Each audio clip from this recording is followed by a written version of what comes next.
special event alert.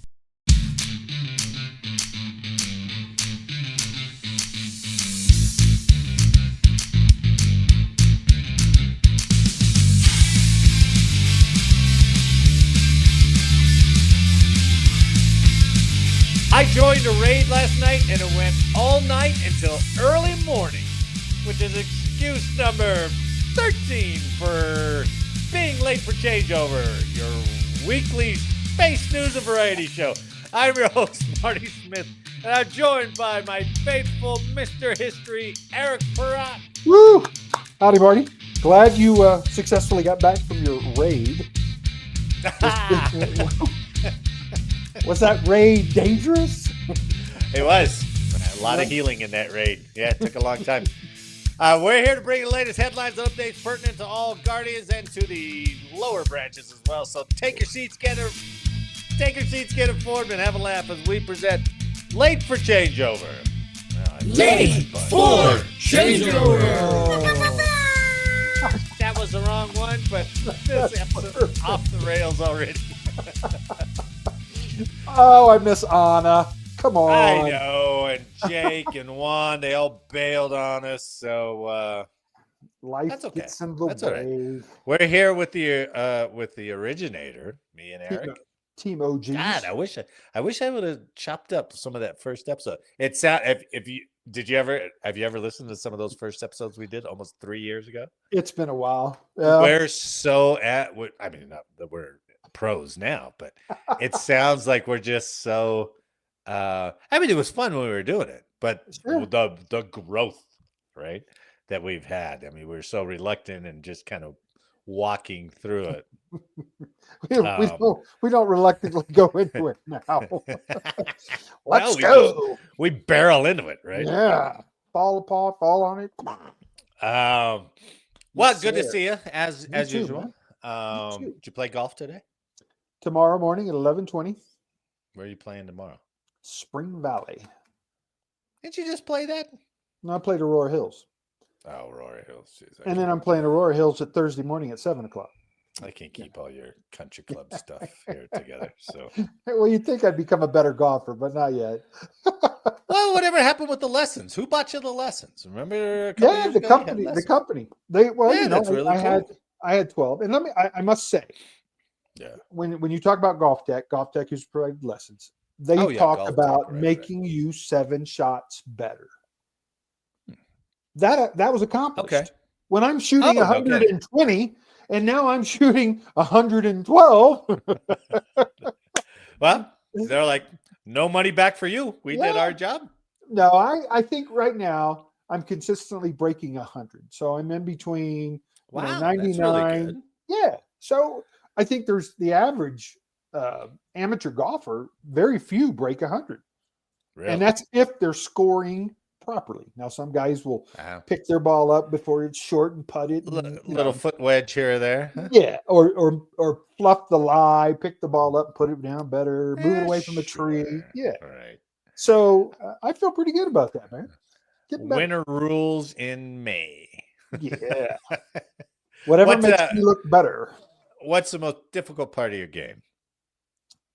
Chipping. And it should be the easiest. Yeah. Huh. I went to Spring Valley on the range for an hour just chipping. And I'm thinking, okay, I feel really comfortable with this. Yeah. Now, because it's nothing but it's like a putt. It's a putt swing, but you're using a wedge just to make the pop the ball up. Well, I go play and I am smacking the ball. I'm in the fairway. My irons in are all pretty good. I'm coming up short every once in a while. Chipping. I'm sculling it across the green. I'm sculling it back across the green. I'm like, huh. Ridiculous. Wow. So chipping. You wouldn't think that. Oh. Interesting. Well, You would. Thanks for sharing that. Yeah. Let me share something with you before we get into the formal news stories. I found this Please do. online. I thought, you're gonna get a kick out of this, right? This was from some website called futurism.com. Ooh, I like the name. I just yeah. And this is a real life speeder bike. Right? Speeder bike. You know, like in Star Wars, the motorcycles they had in Star Wars. And they called them That's what it is. speeders. They call them speeder bikes. Yeah. So a Poland-based startup called Volonaut has released a flashy new video of its Airbike, a terrifying-looking jet-powered hoverbike. The Terrified. quote-unquote superbike for the skies looks like the speeder bikes in the 1983 Star Wars movie Return of the Jedi. The Polish startup even shared a promotional video of a rider dressed up like a stormtrooper. I don't have that video. Riding the bike for May the 4th, inspired social media post over the weekend.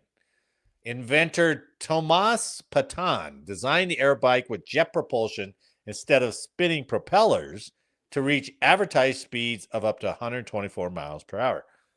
Volonaut's website boasts the airbike's proprietary stabilization system enhanced by a flight computer provides automatic hover and ease of control for its rider. The unique riding position with unobstructed 360-degree view and also unprotected 360-degree view No. helps the rider quickly become one with the flying machine and provides a sensation of complete freedom. You want to see the video? I'm gonna turn the video off because last time I played a video from YouTube, they're like, "Oh, copyright. You use music." So I'm gonna play it without the music. So here it goes. Maybe I can play a little bit. It's just like very expanse. Wow, it looks just like a Star Wars setting. This video is very long and very repetitive. And you're wondering, I want to see more. I want to show me the bike, right? Is that AI generated or is that actual footage? No, that's the guy riding the bike. Wow. Right? So that's what it looks like. All right. And they don't give you much. They don't give you a long look at it, right? Okay. Wow.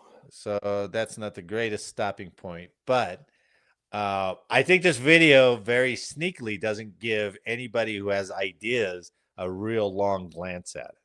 So like maybe they can perfect an idea or something like that. Create a competitive different bike. I think so. Yeah, I think so. Oh yeah, because it's so dark and you Oh. can't see the image.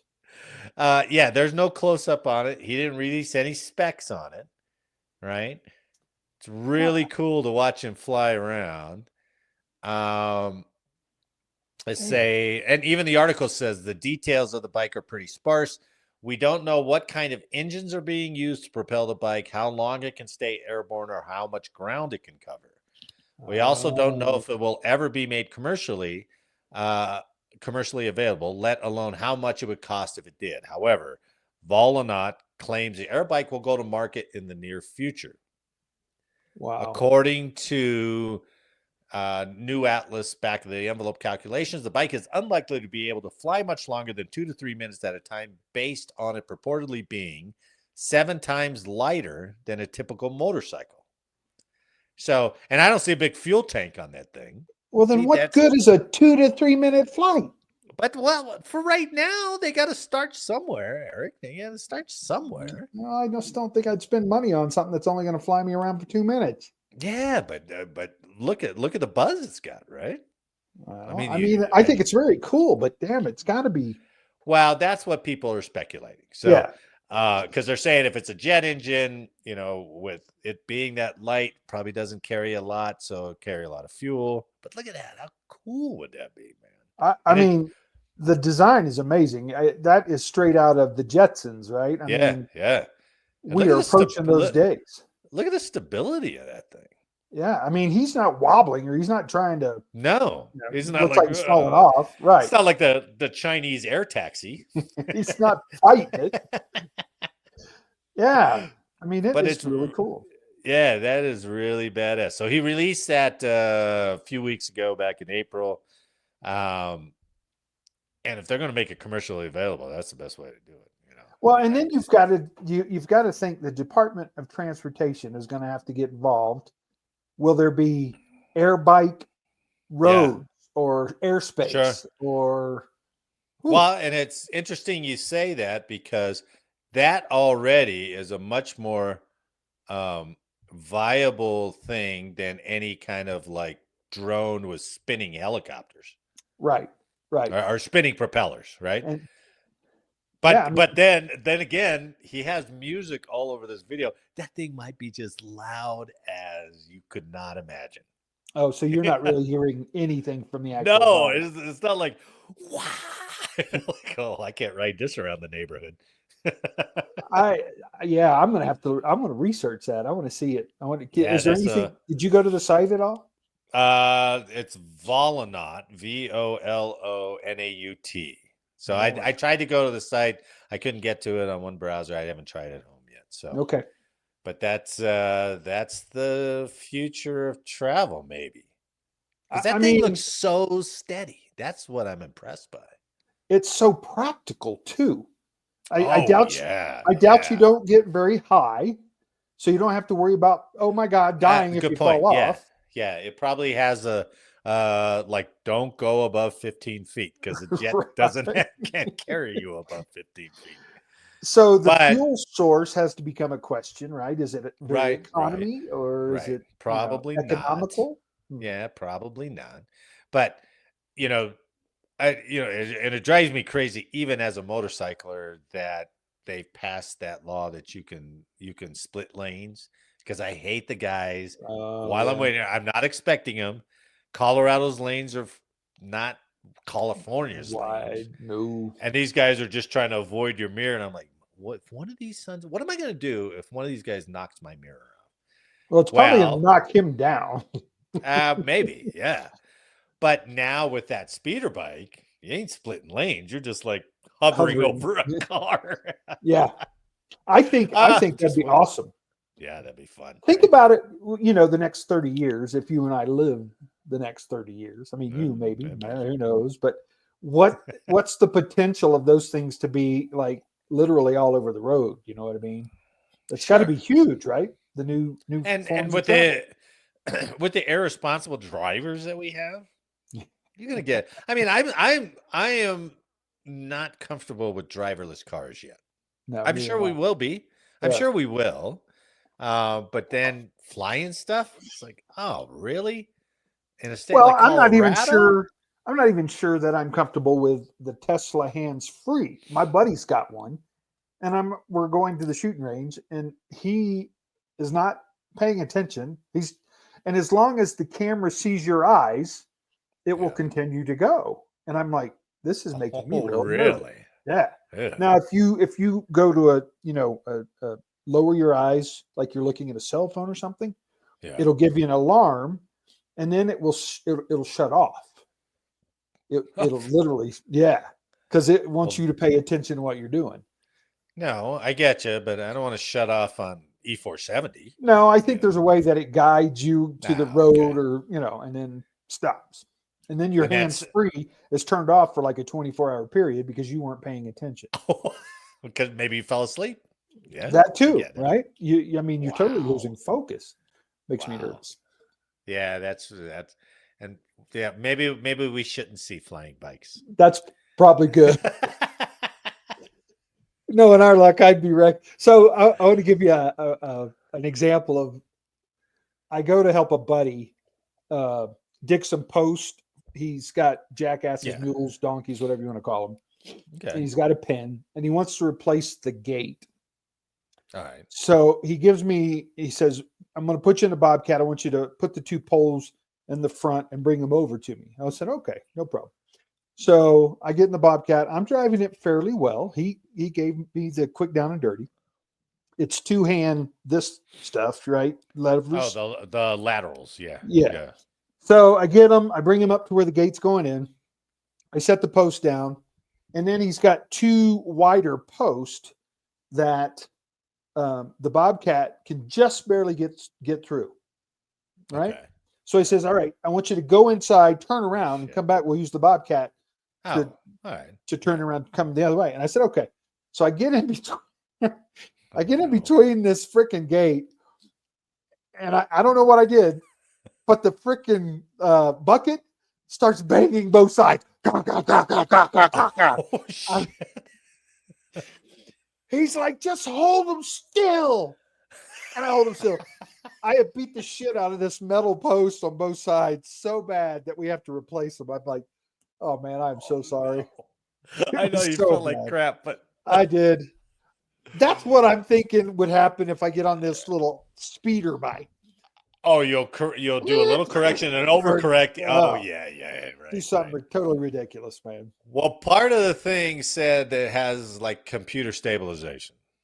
So, but it's hard to know because he didn't reveal any details. So maybe Yeah. he needs to get it patented or something like that first before He he might does still any be of that looking stuff. for investors to build that thing, right? That could be, yeah. I'm sure you Yeah. could find it out on Temu right now. I'm sure China's copied it already.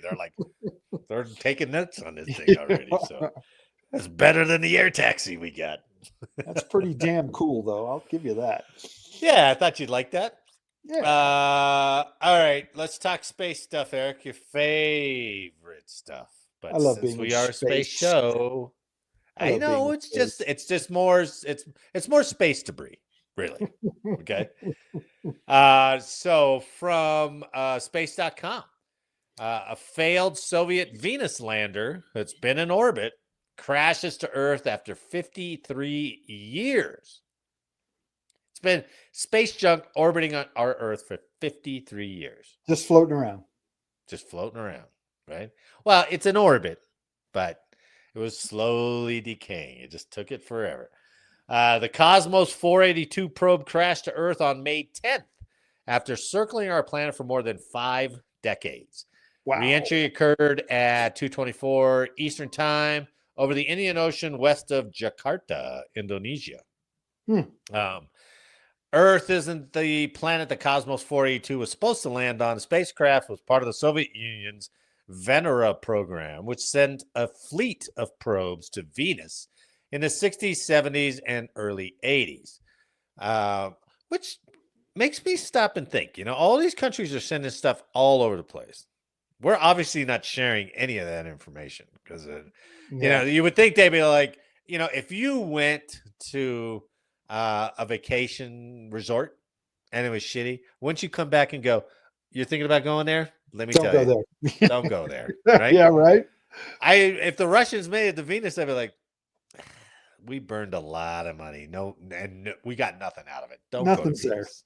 Yeah, don't go to Venus. Do you think they successfully got to Venus? Well, not with this one. This one blew up into like 4 pieces, and I think 2 of them burned down immediately, and this piece and another piece circled the Earth. So the spacecraft was part of the Soviet Union's Venera program. Cosmos 482 launched towards Earth's hot sister planet in 1972, but a problem with its rocket stranded the spacecraft in an elliptical orbit, which is way out far and then really close, and then way out far and really close. Around Earth for the next 53 years, atmospheric drag pulled the probe down slowly but surely, leading to its reentry. Wow. Cosmos 482 is about 3 feet wide and weighs about 1,200 pounds. So it's not big, but it's really dense. That's why it didn't burn up. If it didn't break apart during reentry, it likely hit Earth's surface going about 150 miles per hour. I wonder. They don't track that when it falls, right? They didn't know it was coming. Yeah, they did. They did. Oh, okay. They know it. They know it within like 2 or 3 revolutions or 2 or 3 orbits. Okay. They're not exactly sure which one it's going to be, but they have the trace. So they knew it was falling in the ocean too and not going to hit.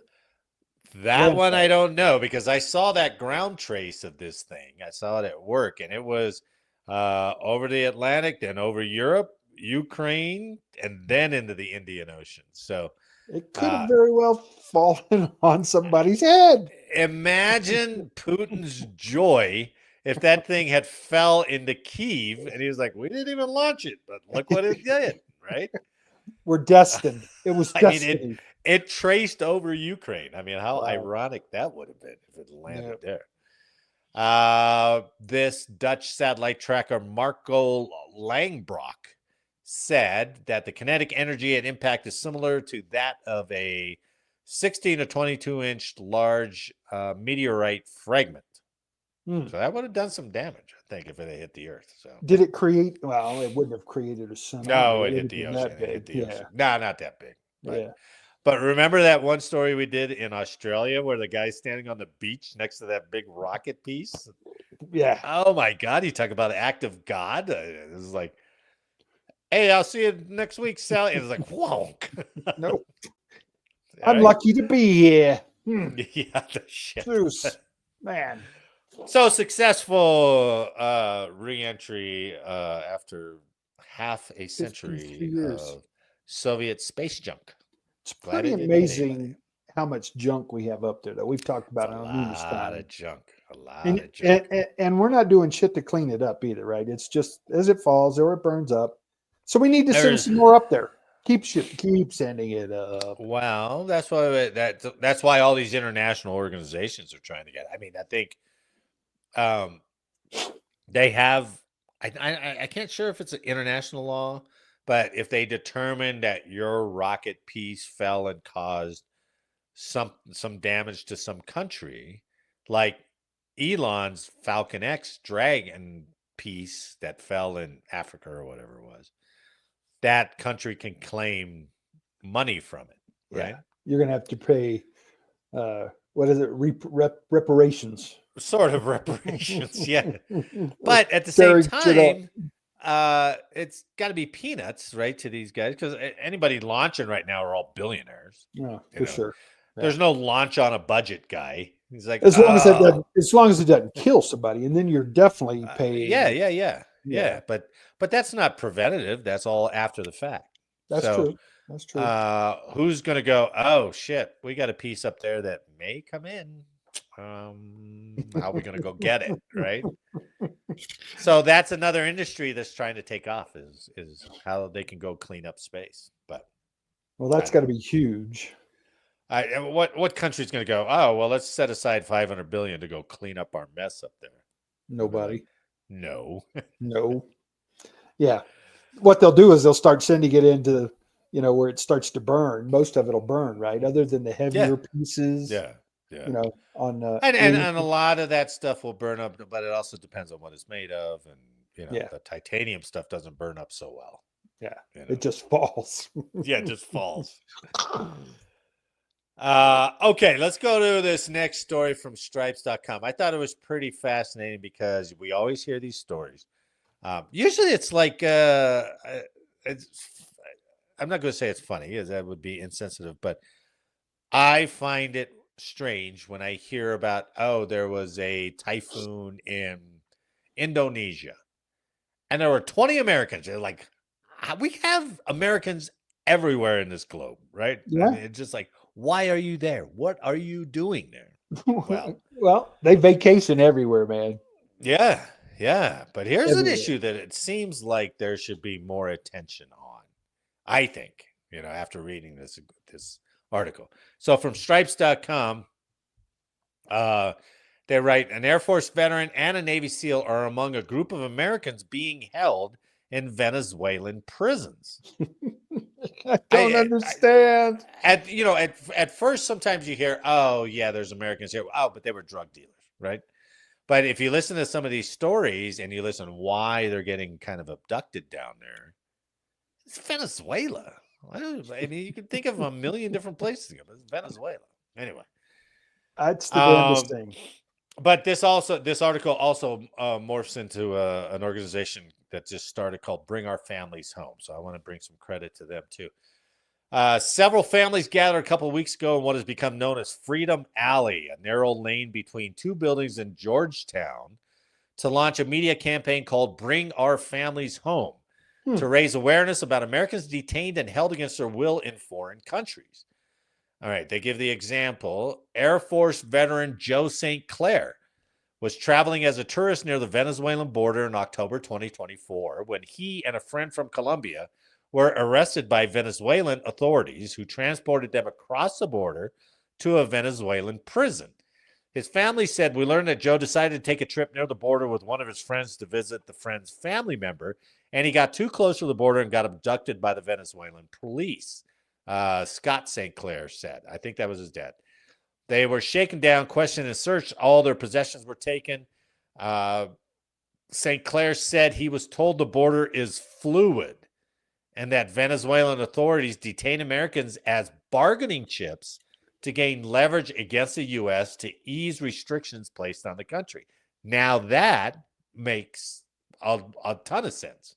Sure. You're like, why are these guys, and sometimes when especially with the Russian ones, they're like, I was just minding my own business. All of a sudden I'm in a prison. Well, yeah, you were smoking pot on a Russian street. Okay, dummy, Well, when I first saw this, I thought it was more about people being swept up. So did I. Yeah, right. What was that old show, like Locked Up Abroad or whatever it was? They have to have that show. This guy got and all those guys were doing dumb shit. They were all doing dumb stuff. Well, and usually where there's smoke, there's fire. I'm not convinced that this guy wasn't doing something too, dumb. Could have been.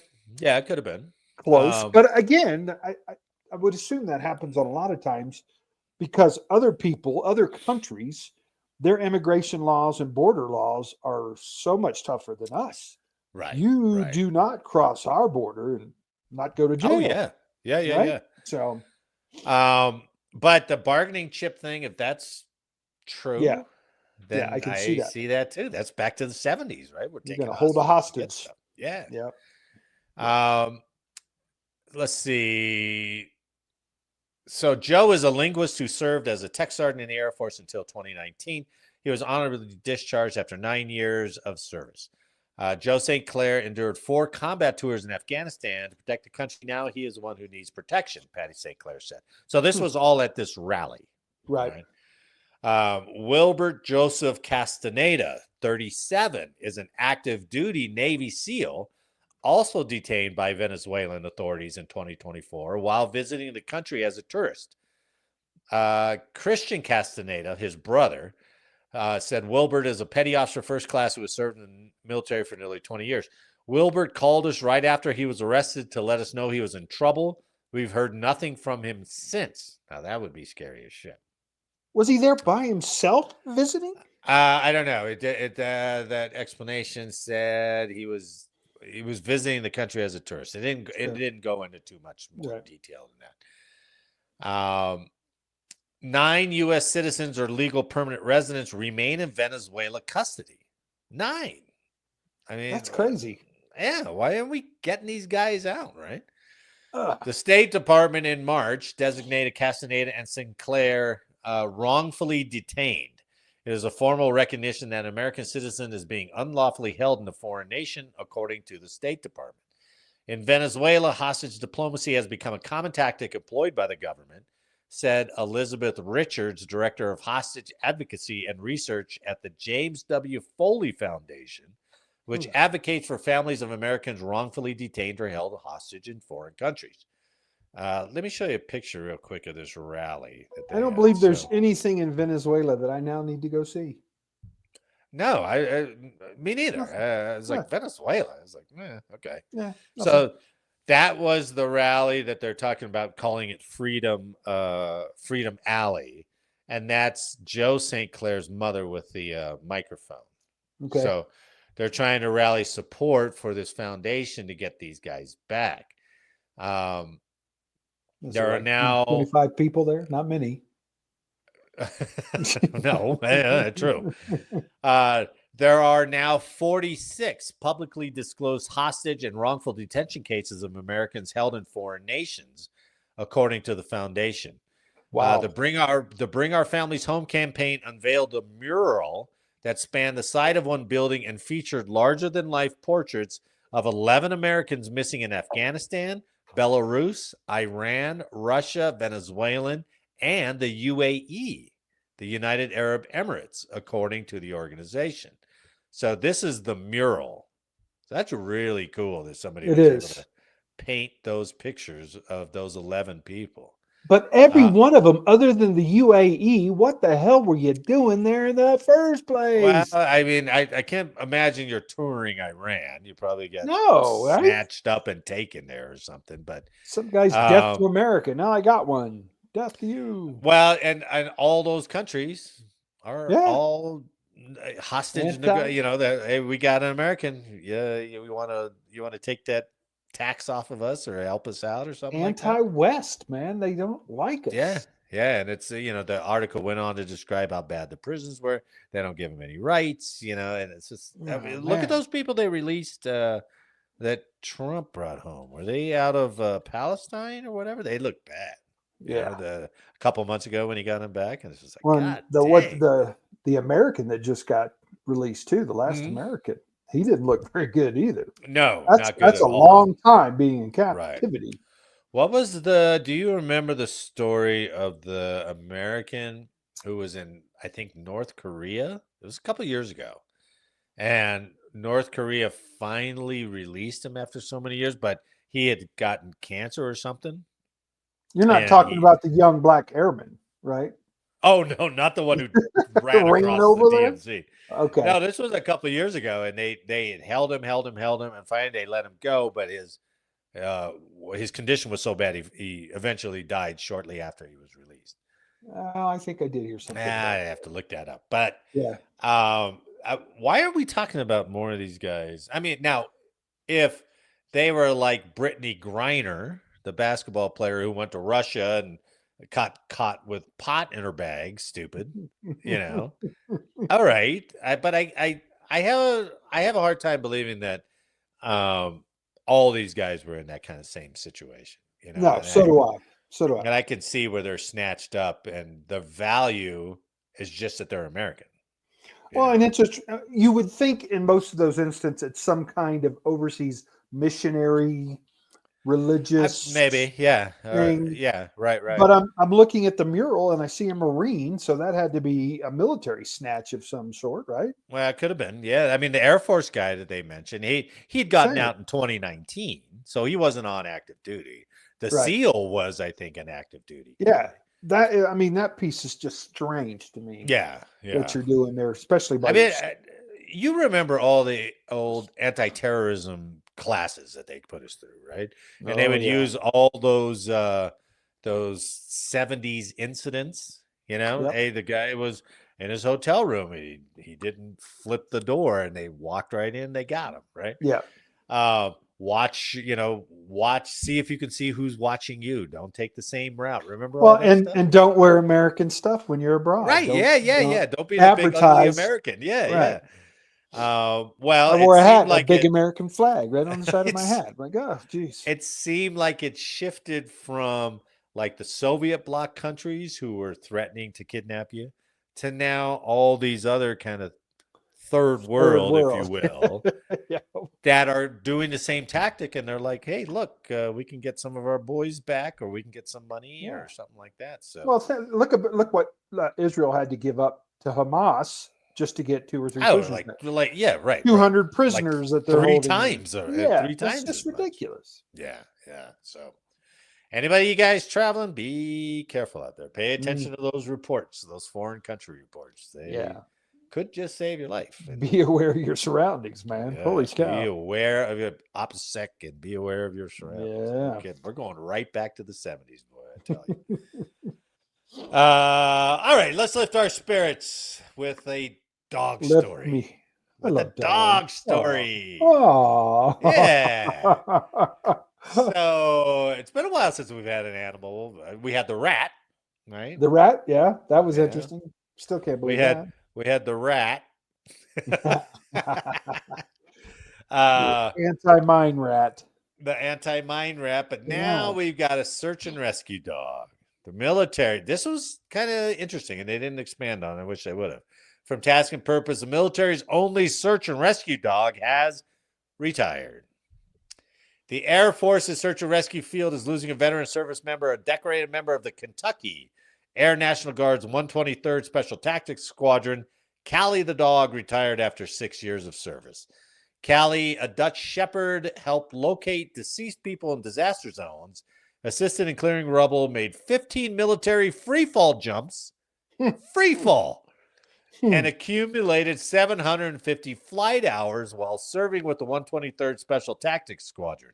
During those years, Callie was the military's only certified search and rescue canine. And yes, the dog had its own beret. Look at that. Look at Callie.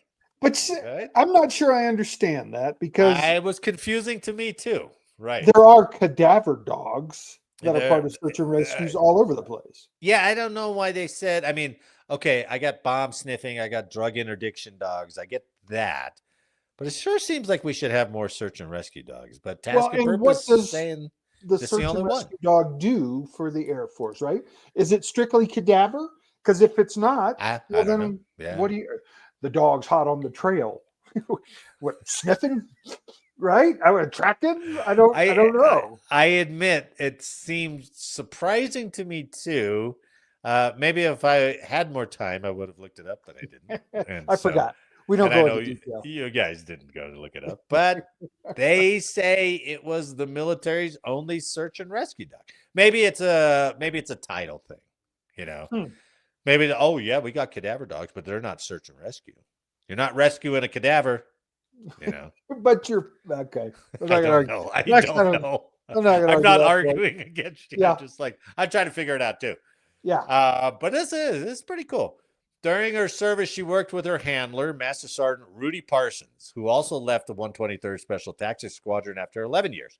Both the dog and the handler were awarded meritorious service medals at Callie's retirement ceremony. Okay. Yeah, that's good. That makes sense. Dog's not going to do anything with that, but doesn't care. Unless it was like an edible. Give me a bone.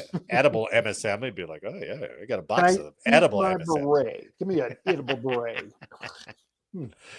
The idea for pararescue dogs came after airmen deployed to Haiti in 2010 in the aftermath of its devastating earthquake. They saw how useful dogs were in helping to locate people trapped in the rubble in Port-au-Prince. Parsons led the effort in developing the program, and in 2019, Callie became the first dog to be fully trained and brought into pararescue work. So, yeah, because the PJs are always jumping and stuff. They're not, they're not search and rescue. They're pararescue. Right. Military working dogs are not a new invention. The U.S. military has more than 1,500 dogs in service around the branches of the armed forces. But Callie was different. For her work with the 123rd Special Tactics Squadron, she had to train to be able to handle very specific conditions, hold certifications in free fall parachute insertion and mountain rescue, among other skills. Since then, she has rappelled, ridden on helicopters and snowmobiles, and traveled around the country for training and rescue missions. That included missions to Alaska and West Virginia, amongst other states. So the way this is written, you kind of think the dog has the carabiner on its chest and it's using its paws and it's repelling. It's riding that guy everywhere. Yeah, right? It's Master Sergeant Parsons who's the free fall jump. It's strapped to his chest. The rappelling, it's strapped to his back. Right. Yeah. So I give it. It's a cute way to write that up. I was going to say it appears to be really over embellished. Almost like a decoration, right? Yeah. But still, look at it. Look at it. The dog's jumping. That's I mean, cool. That's hell. My dog gets freaked out at a door slam. You put a hat on her, she's like, get the thing. Right. I couldn't put doggles on my dog. That's pretty cool. No way. So just to be up there and be calm enough, because if it wasn't calm, somebody would, his buddy would have told Master Sergeant Parsons, like, get that effing dog out of here. If it freaks out again, I'm not cleaning up shit all over the helicopter again. Right? I see the need, for instance, like with a National Guard unit, because the National Guard units do more of, search and rescue and buildings and right. They'll respond to all the national or the disaster stuff in state. Right? Yeah. Now, and then on the other hand, you get a dog that's trained as a bomb sniffer. It's also an attack dog. Then the mission is in the field, on the ground. Yeah. But I don't really get the search and rescue because I don't see how he's going after a pilot, a down pilot. Or... right. And it could be. I mean, it could be. Sure. If I was looking for a guy, if I didn't, I don't think these guys they're not going to insert these guys with no idea where a down pilot is. Sure. Right? But they could, like they use that Haiti example, they could put him down there and go, hey, there could be the cadaver dog, could be this dog, but they're like, there could be survivors here. Please help us out with that. That would be very, very convenient. It'll be interesting to see if this takes off and they start training. Well, the article did have a line in there that said they tried to train another dog, but they didn't train it. So it was like, oh, they probably put him in that plane, started up, and this dog is like, no, I'm not going. Right? Yeah, that's got to be a pretty specialized animal, man, for sure. I mean, I've seen bikers, and I've always really envied this, the bikers with their dog like sitting on the tank calmly at 55 miles. I was like, how in the hell did you get your dog trained to do that? Yeah. I start my bike up. And Gracie's like, fuck that. And she runs away. So I'm like, it's got to be a certain temperance, I suppose. Certainly. Yeah. Specialized training there, man. So the last part of that is, it's not been an easy job for the dog. The dog has taken several injuries, including knee injuries, eye damage, and even a snake bite. Oh. While deployed to Mayfield, Kentucky in the wake of a tornado in 2021, she also suffered cuts to her paws and belly as she and her handler worked their way through destroyed candle factory looking for survivors. I don't know. Good girl, I guess. That's more along the lines of what I was thinking. The whole National Guard, insert the dog. Hurricane, tornado, earthquake kind of stuff. Yeah. Now officially retired, Callie is still with Parsons, but they're not deploying to disaster zones as special operators. Master Sergeant Parsons adopted her after her service ended. So. Yeah. That's got to be the best bond, right? You worked with this dog. Maybe you were under fire, and now whoa, sorry. Lost a little audio. I was thinking, oh, damn, is that me again? I dumped you. Sorry about that. No, I can't. Oh, there it is. But now you get to retire or just leave the service, and you get the dog that even the dog handler is really the dog trainer too, right? Absolutely. I mean, they may not do the initial training, but they got to reinforce it all the time. It's almost like a service dog, right? No, it's after the initial certification of just a guy in a kennel that teaches the basics. The handler is then paired with the dog, and that handler now goes through the training while the senior handler just observes, okay, you did this, you and the dog need to do that. So it's always do they have to go through like a compatibility period to see if the dog responds to the handler likes the dog, that kind of thing? Handguns, they'll use blanks. They'll shoot blanks with the dog. Yeah, the whole 9 yards. Oh, wow. Yeah. Wow. What kind of temperament the dog has? Is it trainable? That kind. They ever offer that to you when you were in? I could have. I'm allergic to dogs. What do I want? The hell do I want it with a dog? Done. Give me a stinger instead. Give me a stinger. Yep. I love gunpowder, not not dander. Dog funk. I don't like dog funk. Plus, the stinger doesn't shit on my cot, so doesn't make a mess. Yeah, that's right. Yeah, I mean, most of the cops who go in, and speaking for the Air Force, have an option. You can always apply to cross-train. Oh, no kidding. That'd be cool, man. That'd be cool. Yep. A lot of good stories that come out of that stuff. So, you got a history tonight, Eric? I do, my friend. I have a history for you. All right. It's kind of cool because this is something that the regular American public doesn't really know a lot about. That's our kind of story. Yeah, right. So I'm going to give you a little history first. Under the threat of war, the United States had refrained from annexing Texas after the latter won its independence from Mexico in 1836. Okay. But in 1844, President John Tyler restarted negotiations with the Republic of Texas, culminating with a treaty of annexation. The treaty was defeated by a wide margin in the Senate because it would upset the slave state, free state balance between North and South and risked war with Mexico, which had already broken off relations with the United States. But shortly after leaving office and with the support of President-elect Polk, Tyler managed to get the joint resolution passed on March 1st, 1845. Texas was admitted to the Union on December 29th. Okay, so let's go back.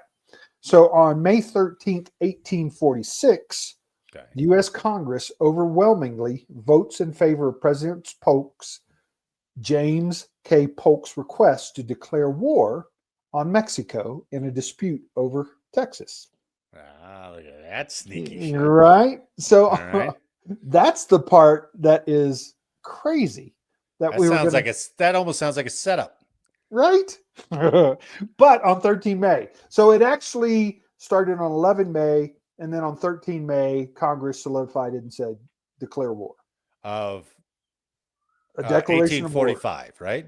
Right. Or 1846. 46. While Mexico didn't follow through with its threat to declare war, relations between the two nations remained tense over border disputes. And in July of 1845, Polk ordered troops into disputed lands that lay between the Nuez and Rio Grande rivers. In November, Polk sent the diplomat John Slidell to Mexico to seek boundary adjustments in return for the U.S. government's settlement of the claims of U.S. citizens against Mexico, and also to make an offer to purchase California and New Mexico. So that was a true mess. And then hence, that's when you had your battle for the Alamo. Yeah. So 13 Oh, so wait. The Alamo happened while they were already a state, not when they were independent. Oh, okay. All right. Well, so they were in the process, right? Oh, okay. All right. So yeah, we got to go after Santa Ana at that point. Yeah, and we declared war on them. So hey, you're done, right? Nice. I liked it. So the date was May. What was it? What was the date? 13 May 1846. So the Battle of Alamo was 1836. It was the pivotal event. Oh, so they were independent. Yeah. Okay. In the Texas Revolution. 13 May 1846. Yeah. That's when Texas was admitted. War. Oh. We declared war on Mexico. And then after that was when Texas was admitted. I was so lost in the journey. I thought, Texas became a state. Well, because the article I was reading, it's kind of funky. It starts off with, on 13 May 1846, the U.S. Congress overwhelmingly votes in favor of President James K. Polk's request to declare war on Mexico in a dispute over Texas. Got it. Yeah. So all that stuff happening prior was this buildup. Yeah, so, right. Yeah. That's interesting. And it's interesting when they bring up we can't admit them to the Union because you're supposed to admit, and I still think that stands. Like if we admit a new state, there's got to be a counter state, like Alaska and Hawaii came around, right? Yeah. It's funny. But how do you declare a state one way or another and then say, okay, we got to find another state that's opposite of them? It's weird. Good question. Last Trump, he holds, we're going to make Canada the 51st. How are we going to get Canada? Yeah, that'd be nice. That'd be nice. I just thought it was interesting because I don't know a lot about that time period. Yeah. And them trying to bring it in. So I thought it was interesting that on 13 May, today, 1846, we declared war. Said that's great. Yeah, always pull out. I mean, we got the main bites of history, just World War II, all the big major wars, but all that little stuff is awesome too. Yeah, because it was critical, right? I mean, Mexico or Texas could have been Mexico. Well, that whole part kind of was, right? California, New Mexico, yeah, you're absolutely right. Stuff. It's all desert. It's like, who wants this? We had a major who used to be a huge history guy, and he would carry around books like this thick, and he would read them without in between shifts or whatever.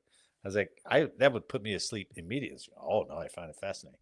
And then and we got on the topic of Civil War, and I asked him, we don't hear much west of the Mississippi about Civil War, really.